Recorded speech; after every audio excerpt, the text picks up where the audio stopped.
और white house से एक बार फिर ग्रीनलैंड पर अमेरिकी कब्जे की धमकी जारी हुई है। अमेरिका के विदेश मंत्री और व्हाइट हाउस के प्रवक्ता दोनों ने कहा है कि अमेरिका ग्रीनलैंड को खरीद सकता है, लेकिन यह डील नहीं हुई तो ग्रीनलैंड पर कब्जा करने के लिए अमेरिका को सिर्फ 5 हेलीकॉप्टर और अमेरिका के कुछ ही कमांडो भेजने पड़ेंगे।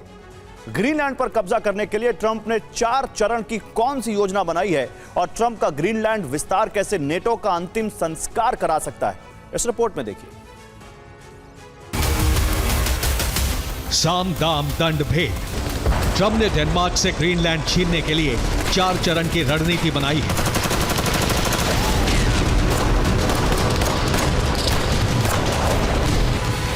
ट्रंप की इस रणनीति ने आर्कटिक की खामोशी तोड़ दी है।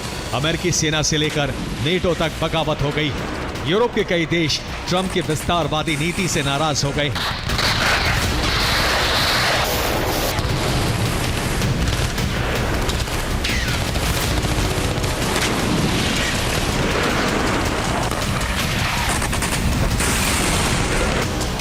लेकिन ट्रंप ने ग्रीनलैंड पर कब्जा करने के लिए अपने मोहरे फेंकने शुरू कर दिए।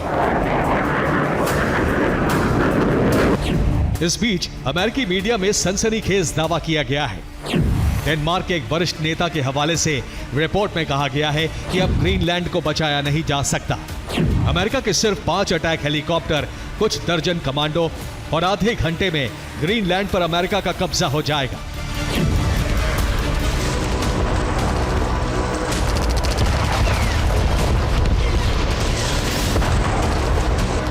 दावा यह भी किया गया है कि जब अमेरिकी कमांडो बर्फ में ग्रीनलैंड पर कब्जे का ऑपरेशन चलाएंगे तो ना डेनमार्क की सेना उन्हें रोक पाएगी और ना ही ग्रीनलैंड के लोग कुछ कर पाएंगे। और यही दावा यूरोप को डरा रहा है।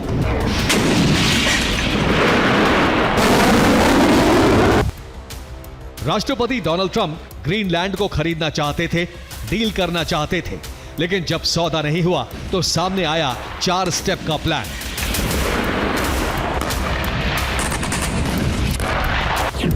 पहला स्टेप ग्रीनलैंड के लोगों को प्रभावित करना। यह चरण शुरू हो चुका है। 21 लाख वर्ग किलोमीटर में फैला ग्रीनलैंड दुनिया का सबसे बड़ा द्वीप है, लेकिन आबादी उतनी ही कम है। पूरे ग्रीनलैंड में सिर्फ 56,000 लोग रहते हैं और अमेरिकी एजेंसियां इन लोगों के मन में डेनमार्क की सरकार के खिलाफ बगावत भर रही है। 2025 में अमेरिका फंडेड एजेंसियों ने ग्रीनलैंड में एक सर्वे करवाया। दावा किया कि 56% लोग डेनमार्क से आजादी चाहते हैं। सिर्फ 28% लोगों ने डेनमार्क के साथ बने रहने का समर्थन किया है।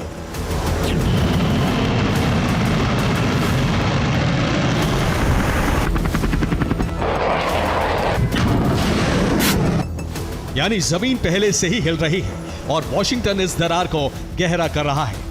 ट्रंप इसी सर्वे को आधार बनाकर ग्रीनलैंड को डेनमार्क से आजाद कराने की योजना बना रहे हैं, चाहे इसके लिए अमेरिका का खजाना खाली करना पड़े या नेटो सहयोगियों से ही युद्ध लड़ना पड़े।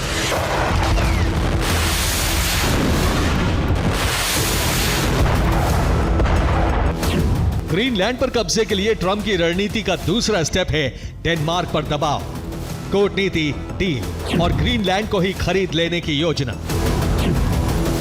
अमेरिका के विदेश मंत्री मार्को रूबियो से रिपोर्टर ने सवाल किया, क्या अमेरिका ग्रीनलैंड को खरीदने की योजना बना रहा है? मार्को रूबियो ने 1 सेकंड भी हिचके बिना साफ साफ कहा, बिल्कुल, ट्रंप ऐसा ही चाहते हैं।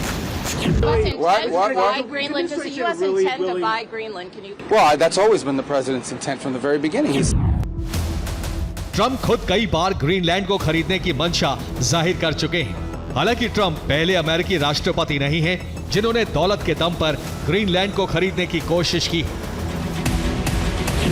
अमेरिका ने 1867 और 1946 में भी ग्रीनलैंड खरीदने की कोशिश की थी। 1946 में हैरी ट्रूमैन ने ग्रीनलैंड के बदले डेनमार्क को $100 मिलियन की पेशकश की थी, लेकिन उस समय भी डेनमार्क ने इसे खारिज कर दिया था। ग्रीनलैंड पर कब्जे का मतलब है धरती के उत्तरी ध्रुव तक फैले बेशुमार खजाने पर कब्जा। ग्रीनलैंड से सिर्फ आर्कटिक के रास्ते ही नहीं गुजरते, यहां बर्फ के नीचे बेशकीमती रेयर अर्थ एलिमेंट दबे हुए हैं। इसके अलावा ग्रीनलैंड के खुले एयरबेस से अमेरिका, रूस और चीन की गतिविधियों पर नजर रखता है। इस बर्फीले द्वीप से होकर अमेरिका और यूरोप के बीच नए रास्ते भी खुल रहे हैं।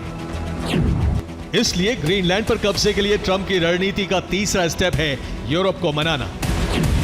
और यहां ट्रंप के पास है तुरुप का इक्का। ट्रंप यूरोप से यूक्रेन की सुरक्षा के बदले ग्रीनलैंड पर कब्जे की सहमति चाहते हैं।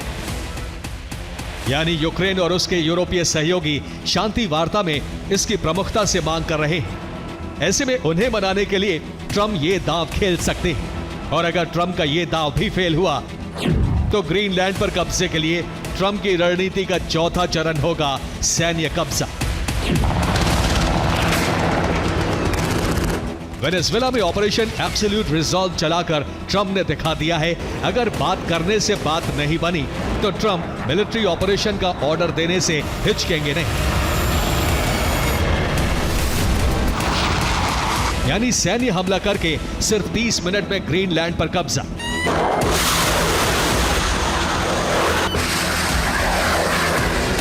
ट्रंप ने अब तक एक बार भी ग्रीनलैंड में सैन्य कार्रवाई से इनकार नहीं किया है, लेकिन डेनमार्क ने जवाब जरूर दे दिया है।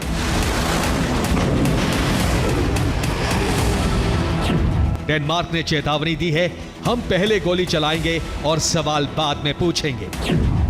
डेनमार्क ने 1952 के सैन्य नियम का हवाला देकर यह भी कहा कि ग्रीनलैंड पर हमला सीधा युद्ध माना जाएगा और अगर ऐसा हुआ तो नेटो टूट जाएगा। लेकिन नेटो से पहले अमेरिका की ही राजनीति में अमेरिकी सांसद टेड लियू ने अमेरिकी सेना को चेतावनी दी है कि अमेरिकी संसद के आदेश के बिना ग्रीनलैंड पर हमले में शामिल होना गैर कानूनी है और ऐसा करने वाला कानूनी कार्रवाई का सामना करने के लिए खुद जिम्मेदार होगा। Bureau report.